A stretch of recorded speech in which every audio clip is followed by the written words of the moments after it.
From a little cover, I got my dreams in sight. Wrestling on the mat, I go and put up a fight. With every hold and slam, I rise to the peak. Now as Professor Bear, it's my strength that they see.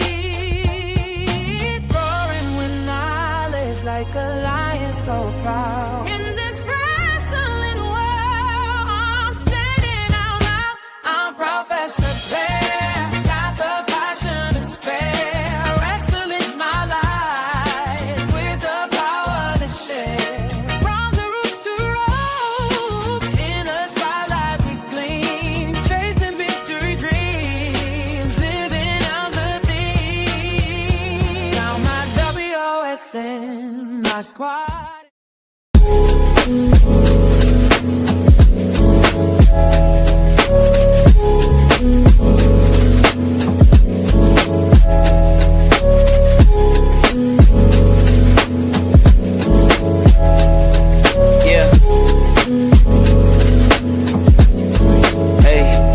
Beginnings on the cusp. Not too old to adjust. Old dog, new tricks. Remember, I was just a pup. Something dirty in my cup. Clean soul.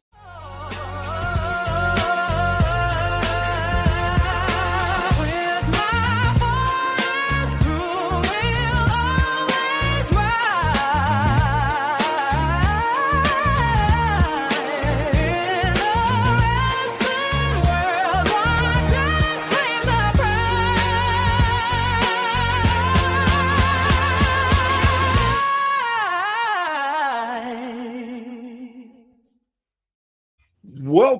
Welcome, and thank you for joining me this evening. I am Professor Bear, and this is A Bear's Thoughts. Guys, girls, we have been just running like madmen, getting to talk to so many great promoters and owners and bookers. This has been a tremendous month, and I am so glad that I decided to do this to help a lot of casual fans learn a little bit about the insides of having your own promotion. It's not as glamorous as you think, and it's definitely more work than you could really see. You have to be immersed in it and willing to give 110%. So I am very glad that we get to give these men and women a spotlight and give them their flowers because they truly deserve it. With that being said, I want to introduce my guest. My guest is Sleazy. He is the owner of Natural State Rasslin. And what I love, two things just off the top of my head, and I have to be honest because I'm always am. I love he didn't put the standard wrestling, he put wrestling. That just has a special place in my heart. I'm not gonna lie. And the second thing is, let me pull up their logo. That is one hell of a logo. I love it. It pops and it stands out. This is his first time hearing me tell him this. Thanks.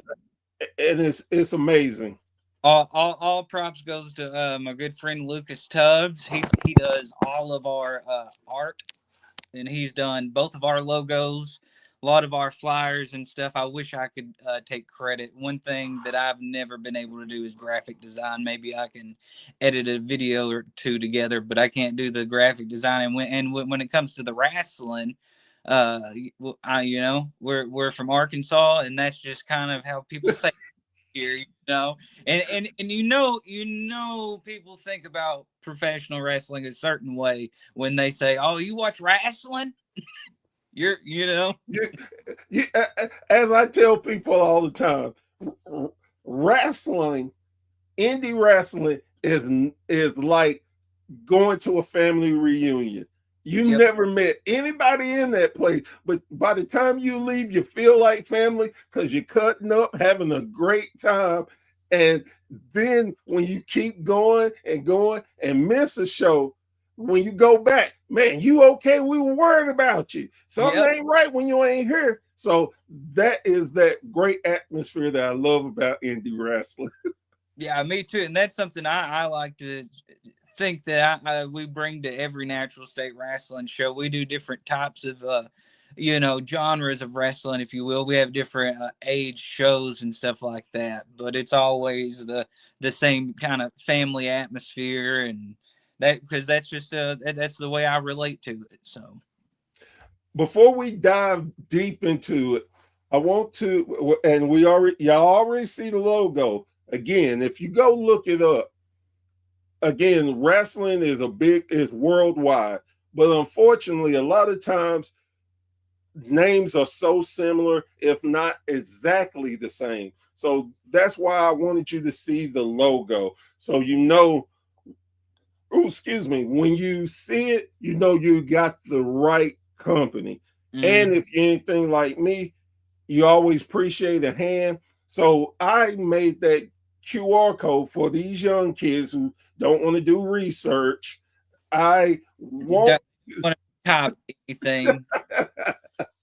I want you to be able to scan them and go and get to their YouTube page directly so you can look at all the tremendous action that they do as a company. Now, well, I'm gonna have to start different. I'm gonna have to, because generally I have a first question I always ask. I will ask it secondly. I got to know, how the hell did you come up with the name Sleepy E? I was given that name by a friend of mine in high school, a good pal of mine, Austin Pry. He's my gym buddy, my one of my best friends, and we grew up doing stunts. Before I could get into the wrestling, we were filming jackass stunts and stuff like that. So I've always been doing some wild things, and me and him, we got some stories between us. And one day I told him something, and I'm glad I probably don't remember what I said, but he looked at me and said, instead of Easy E, man, we got to call you Sleazy E. And said it one time, and it's funny because it didn't really catch on for a little while. But then after high school, one of the friends brought it back up, and it was kind of my rap name. And then I started announcing, and I never really thought of a gimmick. That was kind of a issue when it came to like my dream of being a professional wrestler. Is like, what kind of name? Like, you try and think of like a real name, like a Jimmy Toe or something like that, whatever. Right. I couldn't think of a name, so Sleazy E became Elijah Dobbs turned up to 10. So, and I spell it differently, SLEEZYE. I love it. Love it. Uh, so how the question I always ask is, how did you become a wrestling fan? Well, really, I don't remember a time when I wasn't a wrestling fan. When it comes down, I wasn't really into sports, and uh, yeah, I pretty much have always just enjoyed wrestling. I would say, 90 the Attitude Era, got me hooked as a young kid, but I can't really name a time when wrestling wasn't like the most important thing in my life. So I definitely understand that. yeah, absolutely. So, how did you translate from just being a fan to getting into the wrestling business? Well, like you said, when you go to the independent shows, you run into people, and you build friendships and relationships, and those people become your family at that building, and I went to my first independent show, and that opened my eyes completely. Like, I had no idea about that. I thought it was WWF, WCW, Yeah.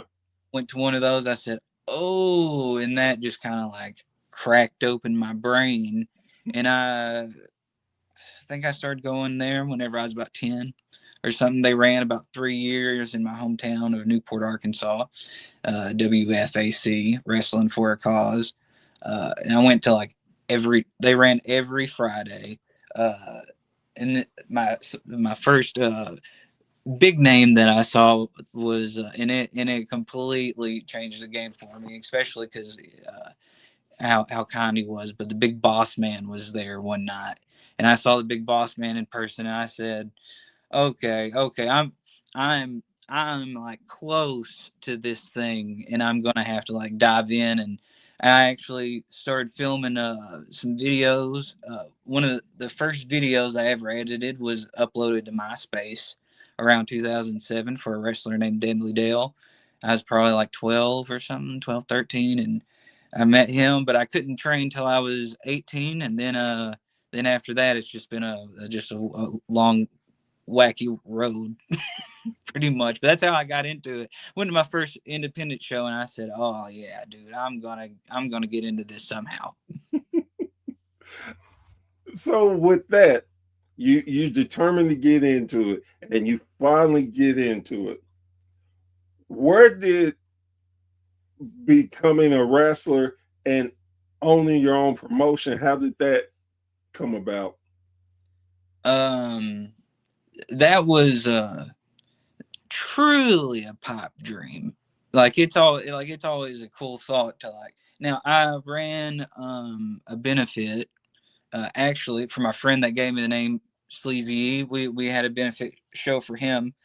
He passed away from cancer, unfortunately, but we did a benefit for him. And now we had the commission then, and so it was a different story. I had to use someone else's license. I mean, I booked the show and got the place and rented the thing and did the stuff. But my buddy Craig Stone at MACW helped me out with his license. But that was in my early 20s, and so that was like 10 years ago, a little bit over 10 years ago. And so then I guess technically I started running shows out of necessity because I started doing no ring shows. The first was like one no ring match, and after that I just kept doing stuff.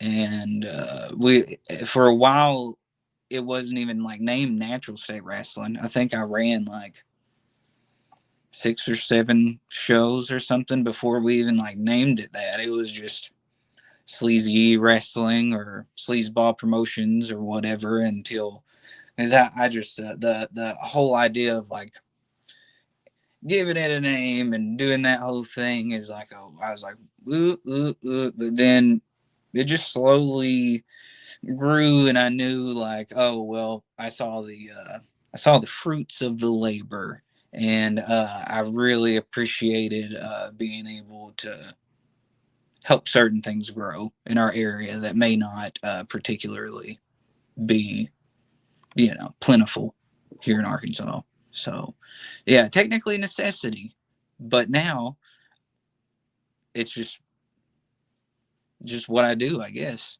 And also I was wrestling, and I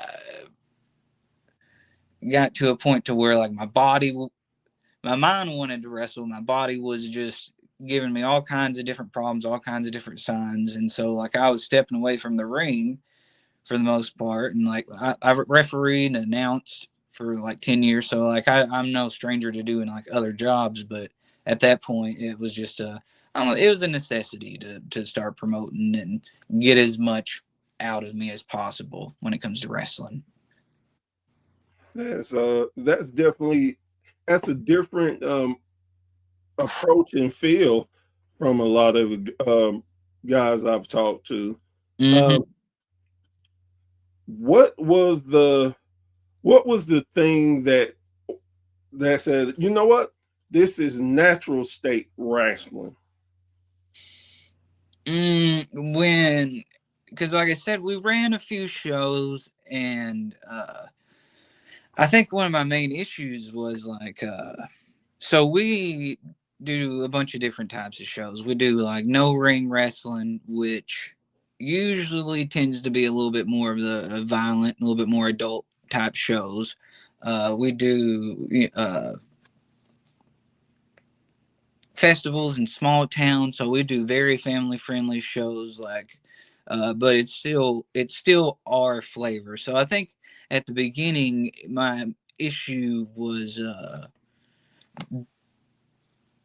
balancing that line, I guess, because like, oh well, if you're doing this, other people aren't going to want to work with you, or you're not going to be able to do this if you do that. But Right.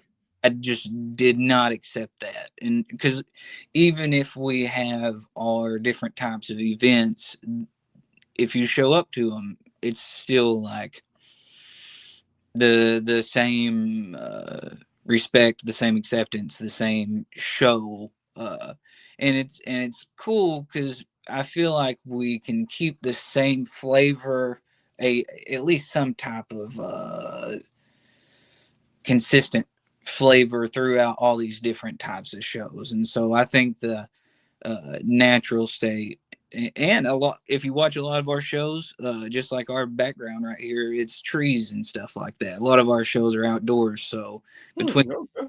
people saying wrestling, Natural State Rasslin was just it was just right there. And like you said, you were wanting when it comes to your name, a lot of names run together, and a lot of things look alike, and so it's just want to stand out as much as possible. And again, I think the first time uh,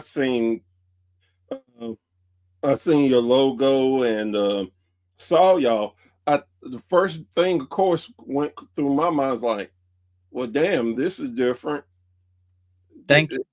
And it was like, man, I have to see what they're all about, because if their logo's different, is their name's different, how different is their wrestling?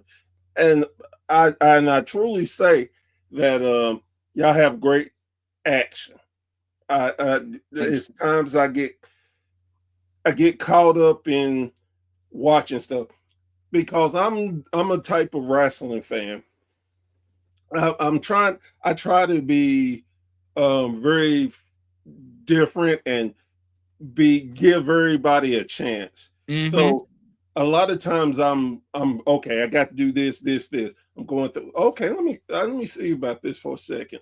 Second turns into 10 minutes, 10 minutes turn into 30. I'm like, oh shit. I've okay, I was supposed to do this and got so caught up that, and I love when I do, because that means the action has to be good. That means you're doing something right to make me put off everything else I need to do. Yeah, that's a great sign to know. Like whenever when time starts to slip away, something's good, even if you can't put your finger on it. Oh yeah. So tell me about your championships. We have one championship, and it's our no ring, no rules championship. I'm in the works of got a new one on the way. I'm getting a new one produced, and we're rebranding it. So we started the no ring stuff at a place in North Little Rock called Dedicated Visual Art Studio. My friend Jose does a bunch of work there, and he has a big yard and a little stage that he has bands play on. And so I did the first no ring match there, and that's just kind of our home. And so uh, Dedicated is kind of synergistic or whatever. Like it's just it goes along with us. So I'm naming it the Natural State Rasslin Dedicated No Ring No Rules Championship, and our current champion is the Texas Terrifier Baracho, formerly known as Avon Axel, and he won it this past May 2025, at our 2-day tournament there in Cord, Arkansas, at a heavy metal festival. And so it was a hard fought battle. He won that championship. He's defended it in multiple states now, and he's obviously defended it here in Arkansas. And so here in May, we'll be back 1 year anniversary at the Heathen House. And so it'll be his 1 year anniversary of holding the championship. So as of right now, that's our head solo champion. Eventually, maybe we'll get a maybe like a heavyweight championship for in-ring type stuff. But we're doing quite a bit in ring, and also in ring. I like to have the opportunity to possibly have different types of championship matches on my cards for different promotions, because we may have like a main kind of circle that's on a lot of our shows, but like really it's a varying circus. And so like it's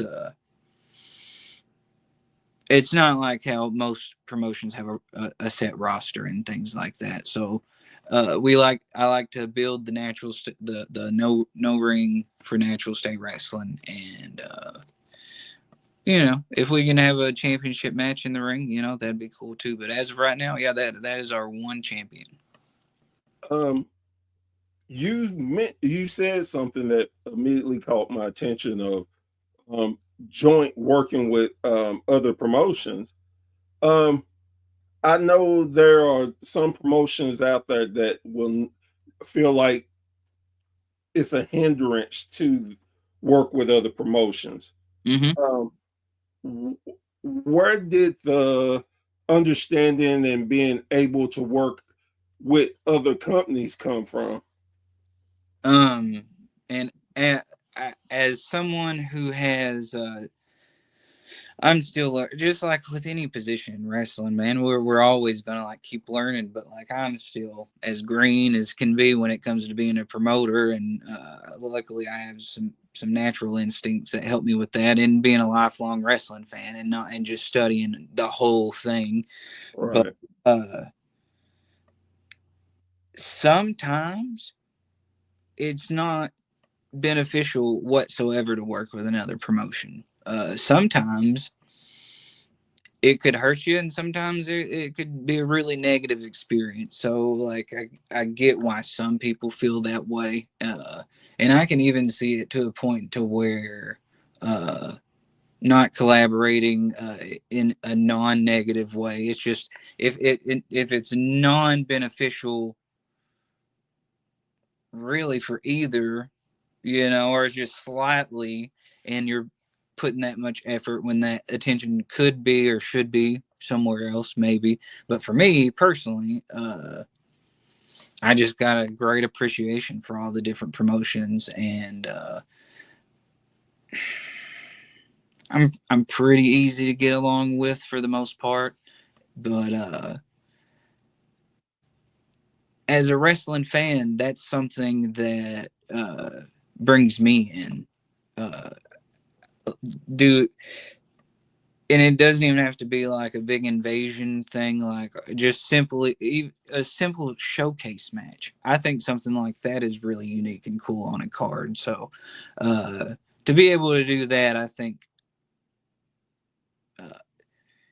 is positive enough for me. And honestly, if anybody ever reached out, I am always down with any type of collaboration. I'll go above and beyond if we both agree that we're both all in on something. But yeah. And just scratch this back, scratch that back, scratch my back type thing. So yeah. I think myself, I think it's great when companies can work together. Yeah.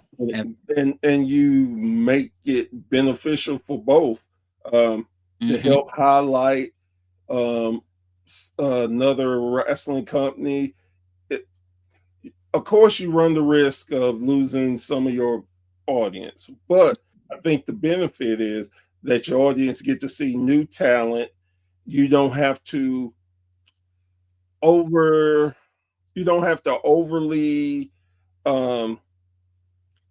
kill your workers to have great shows. Then you're getting a friendly base where you can possibly work in their area without any muss fuss, all kinds of different drama. So and in the end, hell, it's all wrestling. So why wouldn't you?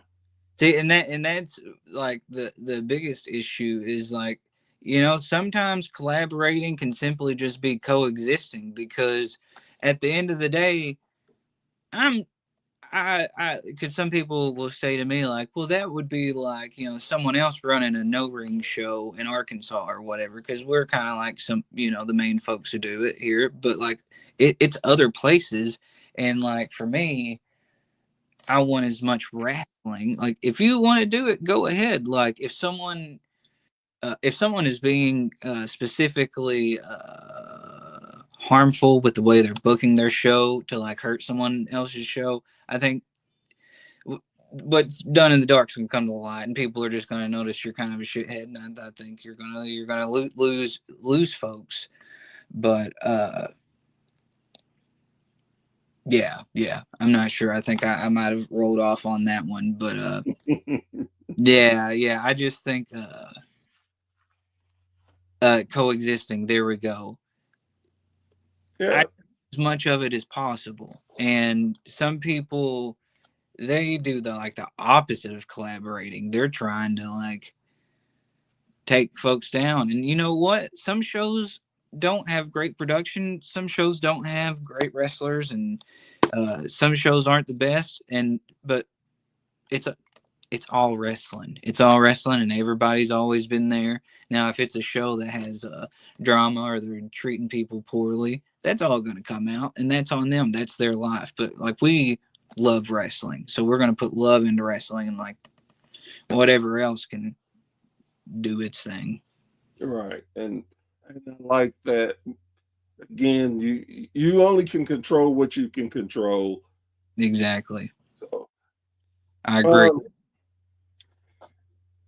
If you had the opportunity right now, you could book 2 people. Don't matter what company, doesn't matter what their contract state is. They say you got 2 people you could choose from. One is alive, one is dead. Who would those 2 people be, and why? Well, I'm going to go ahead and go with dead and say I'd resurrect Terry Funk in a heartbeat. And, well, Terry Funk is, in my opinion, the greatest professional wrestler that's ever lived. And I think he embodies what a professional wrestler is. And he's my personal favorite. So to have Terry Funk on a show, that would be tremendous.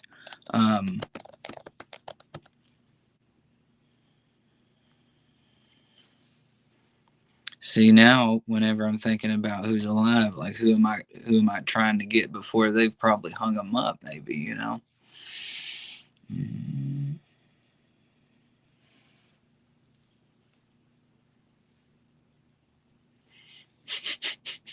Yeah. I would book Mickey Knuckles. That's who it is. Really? Yes. And hopefully that'll happen this year. But my honest answer, it would be that. It's a hopefully realistic one. But when it comes down to it, I like to just, if it's something I enjoy in wrestling, and I enjoy all kinds of different wrestling, yeah, I'm gonna go with it. And some folks can get with it, some folks can't. Hey. And I guess the reason why I was like really with Nikki Knuckles is she is possibly the queen of hardcore. Oh yeah. Sure. I would be afraid. Look, I'm 6'4", 300 pounds easily. Mm-hmm. People tell me I'm an intimidating man. Yeah, you're not worried about someone punking you out. Yeah. Yeah. Well, most people. Yeah. Mickey Knuckles, I don't want no part of that. None. Look, she got something wrong with her. I'm just saying. And I mean, as respectfully as possible, something's wrong with that woman. And that's the best part about her, and it's on display for all to see, and that's the goal. be just bleeding authentic who you are, and I think that that's what she's all about. I could imagine me trying to punch her, and she just looks at me like, "That's it. That's all you got." And you I'll be like, you "Oh hell you no!" done gave her a good one too. Yeah, no, yeah, for sure. For sure, like there's no way, and like as a wrestler, I would be honored, but I would say no, thank you. I am I am I will ref the match. Look, I don't even want to ref because she might flip out on me, have a zebra flashback when she was young. No, no. I've saw her do some weird stuff to some referees. I've refed a match one time of hers, but luckily there's another referee, my pal Andrew, and he got some stuff done to him that we won't talk about. But And since we're talking about her, I if I had if I could play, well, if I had a chance to book a fantasy match, two people I would want to see her wrestle. One is Abdullah the Butcher. oh my gosh, yeah, that They would would they would be all over the freaking place. that yeah. I just pictured them just pop spawning in different parts of the building because they're just all over. Exactly. And the other one is Bruiser Brody. Oh, and the thing, as tough as Bruiser Brody is forever will be remembered. I have no doubt that she could go toe to toe, like Oh yeah. unless she was conscious, but then she'd just wake up. And I can see it. I can truly see it. Just he would put her out and he'd just go on, try to go in the back to have a beer, and then all of a sudden she would come up behind him and start. Head bandaged up and everything. Oh my God. Uh, Oh yeah. yeah. Well, I'm glad that you that resonates so good. Yes, yes. I mean, again, I tell people that my wrestling knowledge is pretty good, and I I'm not in one zone because some people know, oh well, they're great WWE people. They know it inside now. Then there's some who are great world class or whatever. Mm-hmm. I'm the type of wrestling fan that I know a little of everything. It may not be the greatest, but I can have a conversation long enough to keep everybody entertained. Mm-hmm. Like, oh wow, you actually know about that. Yep. Yeah. I'm the same way. Like you can hold your own with just about any type of, and it's funny because like we were saying, wrestling's wrestling, but man, wrestling's so big and there's so many different arenas and areas of it and stuff like that. And when it comes to the fandom, people, it's just like music or movies. There's all kinds of different genres and different fans and subgenres. So yeah, there's never really been a type of wrestling that I've just looked away from or just considered like blasphemy almost. Like wrestling can almost be anything, I mean, there are some wrestling things that are technically possibly blasphemy, but I mean blasphemy in the wrestling sense. Right. No, I definitely get it. Because even I'm not the greatest fan of WoW wrestling, but I respect it. Mm-hmm. I just think they lean too hard on the demeanor of women, even though WWE don't do them enough justice. Mm-hmm. I just it bothers me for the fact of they are performers. 100%. Bottom line, and I feel like you don't have to have to have them be so sexualized. Yeah, yeah. Then that's a whole nother conversation. Like, yeah. When something is turned perverse, and like you, I mean, if you're fucking weird enough, you could probably do it to just about anything. And I know that there's and I ain't gonna kink shame on anybody, but when it comes down, there's there's certain things for certain folks for a certain reason, and but that doesn't mean that you should take every single thing and try and make it like that. That is a that's a I think that's a form of assault. Yeah. Like when they had the Royal Rumble, and I was excited for the women's, and they're like, why? I'm like, because they're covered up. Now let's enjoy what they do, which is being an athlete Mm-hmm. and not the weird looks you're doing. And again, I'm not faulting anyone, but it's just it gets tiring that women are disrespected in that manner. Yeah, no, not in like not only disrespected, but then like you said, when they have to put the bodysuit on, then people are forced to see their talent. Number one, they should see it in the first place. But like number two, those people are going to complain because they're not getting to see what they want to see. And truthfully, when it comes, I'm sure you saw some pretty serious Japanese women's wrestling. Oh hell yeah, When love it. it comes down to those Japanese women wrestlers, there's not a single force or group of wrestling folk that is tougher or more combative. So when someone can't take a woman serious in professional wrestling, I will discredit your ass pretty quick.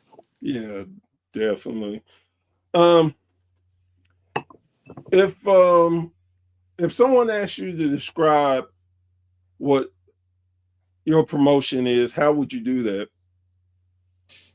I would describe it as a unique.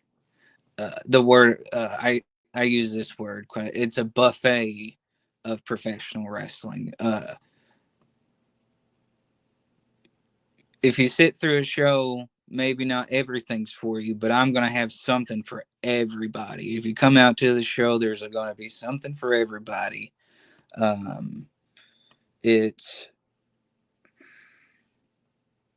it's DIY. It's like do it yourself, grassroots type situation, in my opinion, and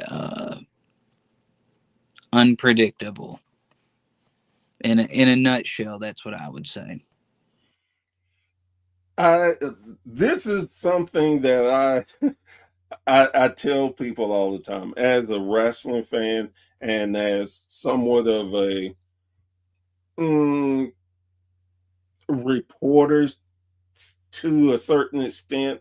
Mm-hmm. No, you're definitely a reporter. Your I work Go is ahead. work is very important, man. I appreciate that. And you do a lot. I know we talked a little bit before we came on about your run through, but you're dude, seriously, reporting, journalism, promotion, nothing means anything if we don't have that stuff behind it. So, and as a promoter, I know what all those different hats mean. So, reporter, journalist, whatever hat you want to wear, you for sure earned it, bro. I appreciate that. Um, when I look at wrestling, and I'm trying to, like, there's times I look at wrestling, I'm focused on telling the story, giving my opinion, blah blah blah. Then there are times where I don't care about who won, who I just want to be entertained. Yep. And it's hard for me to cut off that damn, he messed that spot up, it's clear. Or oh shit, he recovered, did that. Man, I know they didn't have that spot ready. Mm. Different things like that. So I try to stop doing that to just pure enjoy wrestling. And that's a hard switch to turn off, and it's like you were saying earlier, but whenever you're watching something and that, I guess, that inner critic or whatever goes off, you're like, oh man, they did it. You know. I I a lot of times, and I tell people this all the time. I said, being a hardcore fan like myself, I get to that point where it's like, well, I know what's coming. I know what's coming. It's not that it is lazy or anything, but if I see it and I know it, I'm not excited. It's hard to get excited for that. I'm one of those fans. Oh, well, this gonna happen. This gonna happen. This gonna happen. My wife, when we watch, she always, baby, who's gonna win? Who's gonna win? Why they doing that? So I'm like breaking it down. Yeah. I love when I'm fooled. That means they are paying attention to our fan base of knowing so much and can fool us. That man, that pops me more than anything. Like, I didn't see that coming. I can't believe. Oh, that was great. They did a great.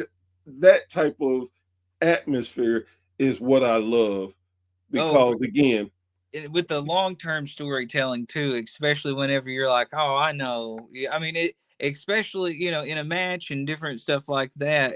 That can change on the fly, because sometimes it changes so quick. Like, nobody really knows what just happened. But with a long-term story, and you're like, oh yeah, and then they get you. Oh yeah, it's great. Oh yeah. What is your goal when people come out to watch your promotion? What is the goal? The goal is to have fun. I think the number one goal is, well, I guess number one is to be safe. But right. sometimes safety goes second. But I mean, no matter what we're doing, I want it to be fun.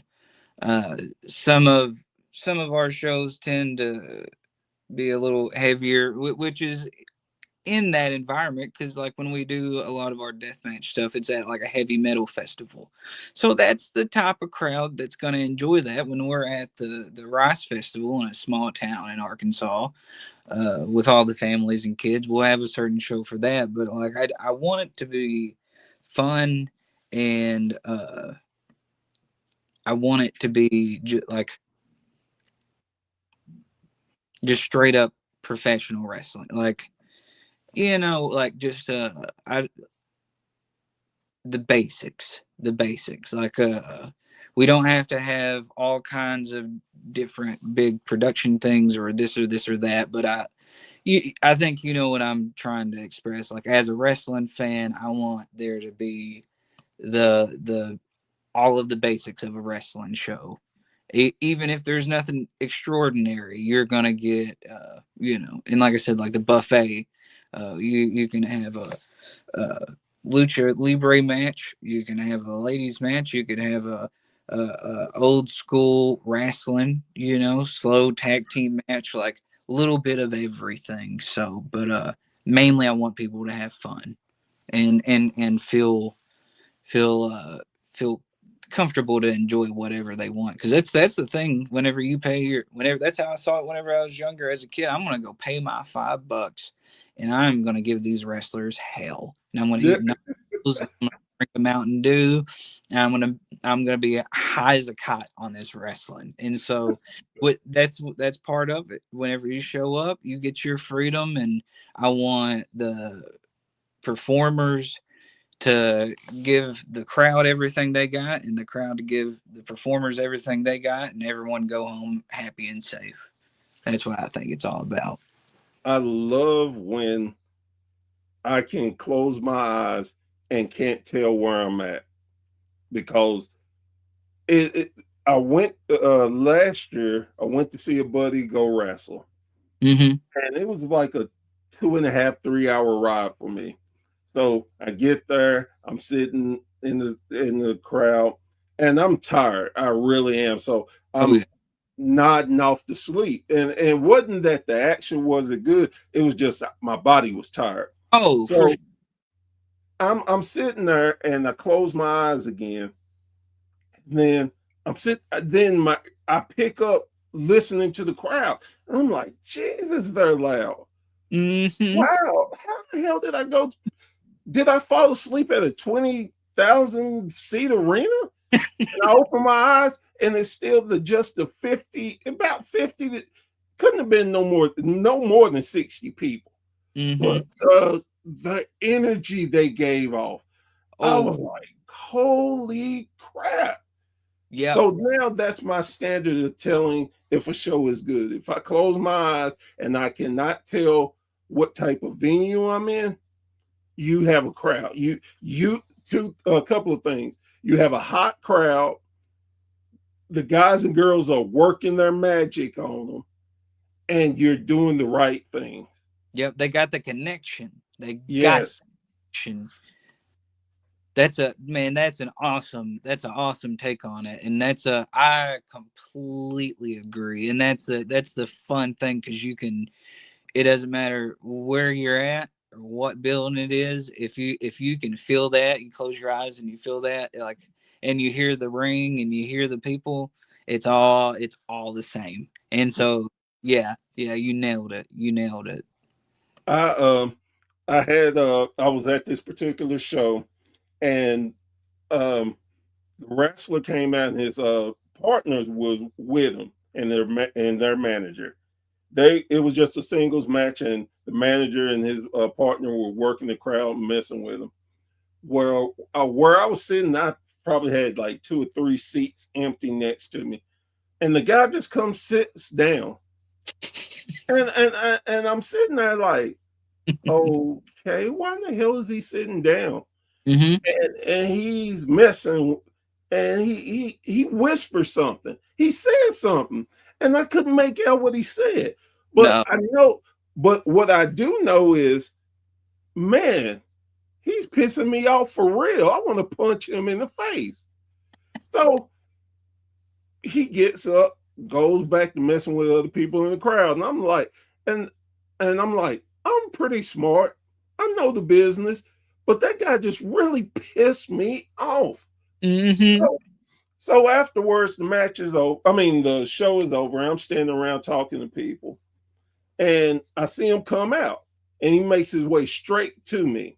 So in my head, I'm like, maybe I'm gonna get this chance to hit him. Yeah. So he's like, hey, Professor Bird, man, I just wanted to tell you, I love you. You're great. And I listen to your stuff. It's real good. I'm a big fan. Mm-hmm. He said, I really wanted to talk to you, but I couldn't break kayfabe. He said, that's why I whispered to you to stay after the show.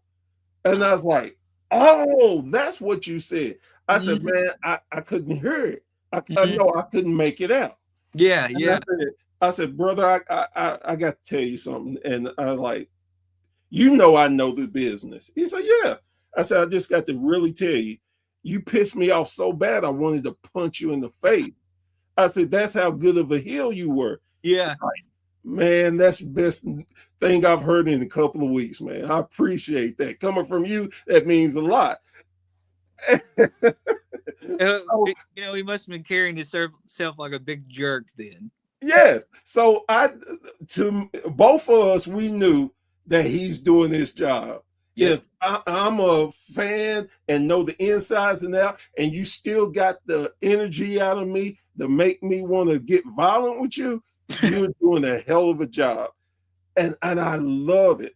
It is such a great feeling to see guys and girls giving their all and can make our emotions jump up and down. This one girl, I'll never forget it.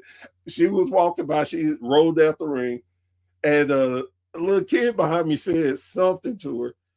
And I guess she thought I said it. I don't know. She looked at me and like you could handle me anyway.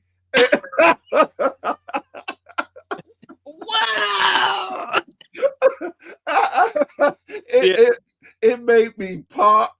It made me enjoy her because she was a heel, and boy, Mhm. she was hamming it up, and I loved every minute of Oh, that's the best. That is the best. That's my favorite. That's my it. favorite. And that's why I love to go to different shows and just sit back and see the magic of guys and girls and be like, oh, you've been doing this a while. You got us eating out your hand. Oh, okay. You got to be new. Oh man, you still kind of nervous, but you're working on things. Cool. I get such an emotional rush getting to see that, and then afterwards getting to talk to the wrestlers, and and it always blows my mind that people know me. And it's like, what? You're like, man, listen to your show all the time, man. You do such great work. Man, I appreciate you standing up for the indie guys. I'm like, wow, wow. Absolutely, absolutely. Well, and the thing is, it takes like everybody to make this whole thing go round, Yeah, and there's so many different jobs and positions and different things that can honestly make or break things for people. Like certain folks, like you may not even have much of a presence in the business, but simply because what you have, you may be able to help someone else with this or that, or someone's bigger, you can help someone lower. Like it's just, I believe there's a place for everybody in wrestling, no matter what you bring to the table, and like as long as like you have the love for it, like yourself, and uh, just a little bit of creativity, that goes a long freaking way. Because like you're gonna go a lot further than, because some people are not in it because they like solely love it. They're, and unfortunately, and for folks that really do love it, there's a place for everybody, and I think every position is just as important. So I tell people that wrestling is really the ultimate team sport. yes. You can be the greatest wrestler of all time, but it means nothing if you don't have you have a referee in there. It doesn't Mhm. mean nothing if you don't have a good or great commentary team. It Yep. means nothing if you don't have a good cameraman to be able to pick up the angles and stuff. It doesn't matter if you don't have a good concession stand worker who can get people what they want quickly so they can get back to enjoy it. So, and there's so many people that don't get that recognition, that Mhm. that's why I love to interview. If you're in wrestling, what do you do? Well, I don't do nothing. I just set up the chair. No, you do something. I Oh, want you on my show. I want you to tell your experience. People love to hear your experience, and it makes them respect what you do more, and they'll stop taking things for granted. And you can really, the way I see it when it comes to like people at a wrestling show, like you know how it is when you meet another wrestling fan, especially outside of a wrestling show. Like it's all over with. Two wrestling fans get together, you just it's gonna be all night, especially two big wrestling nerds. I'm sure me and you could talk about wrestling till we starve to death. Oh yeah, You and make that connection, and like so, like if like you said, the guy thinks that he's just setting the chairs up, dude. If you're up here setting the chairs up for the wrestling show, you must care about wrestling quite a bit. So like you also love it. Well, who's your favorite wrestler? Like we're all like like it's all the same shit. one I heard the story about Jimmy Hart. Even in as famous as Jimmy Hart is today, he still helps set up. And after the show, he helps tear down. Jimmy Hart has overly earned his right not to have to do that, but he does it and is happy to do it. That shows you how much he loves and cares about this business. Yep. And when you love it that much, it's just second nature to take care of the things that has to be done so the show can go on. From setting up chairs to taking down chairs, from the beginning to the end. Yes, And definitely. you know what all it goes into it. You just you're going to take care of. You're going to leave it a better place than when you found it. That's the goal. And it's funny you say that because I say that all the time. I'm blessed, and since I have been in it, I'm trying to make it better than how I found it and continue leaving a legacy for the fans after I'm gone. Hopefully my kids will love it and enjoy it. Yep, I agree. I agree, and it's all about the next generation. And they say the whole be careful who you're how you treat people, because the same people on your way up you see on your way down. And like in wrestling, we all need each other, and I think that wrestling is completely timeless, and so it'll always be around in some way, shape, or form. So making sure people that actually love it continue their love for it, and are able to create within it. Yeah, that's what's up. I want to thank you for not only coming on and doing my show. I want to thank you for your love and passion for the sport, everything you are doing currently to help these guys and girls live their dreams, but for everything you will do in the future for the love of the business. Again, promoters don't get a lot of a chance to talk about what they do, and some don't even want to. They're Yep. just happy to be able to do. But I think everybody needs to hear it every now and then. We appreciate you and we thank you for everything you're doing.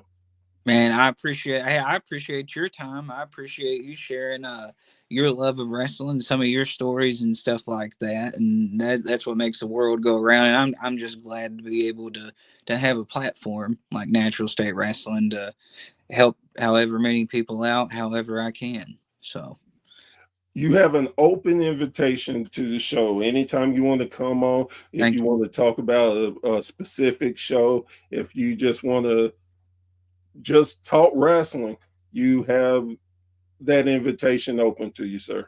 Thank you. Thank you. And hey, if you ever need someone to fill a spot, or to talk about something, you got a topic or something, I'm always down. I appreciate you. I've had fun talking to you. It's been amazing. I really enjoyed it. Man, well, I appreciate it. And I know we're both probably ready to get some grub here soon. And did you say you got another interview? Yep. Well, you get to it. And listen, one thing I will plug, if anybody's in the market for some physical media, we have some Natural State Rasslin DVDs on sale and some VHS if you get down like that. So Behind me, I got my my VCR and DVD player. I got tapes and everything. Oh uh, no, we don't stop. I'm gonna have to mail you a tape then. You Man, that's send me cool. your address, I'll mail you one. You got VCR, yeah, for sure. I know you'll appreciate it. I really do. And I definitely would get that to you. Thank you. Okay, yes, sir. Yes, sir. Well, I'll let you get on to the next. I'm gonna get on to this pizza, and I'll see you down the road, and we'll definitely be doing something in the future. Yes, sir. Yes, sir. Guys, girls, thank you so much for joining me around the campfire for another amazing interview. Again, if you get a chance to meet a promoter, just let them know how much you appreciate them. They would love to hear that, and they would appreciate knowing all their hard work is paying off. So make sure you do that. And before I always go, I always say this, and we'll never stop saying it. Please, please, please go support your local indie promotion. They work their ass off to entertain you and have great shows. So go and be supportive. With Absolutely. that being said, this is Professor Bear. This is a Bear's Thought. and we'll catch you around the campfire very, very soon. Y'all take care.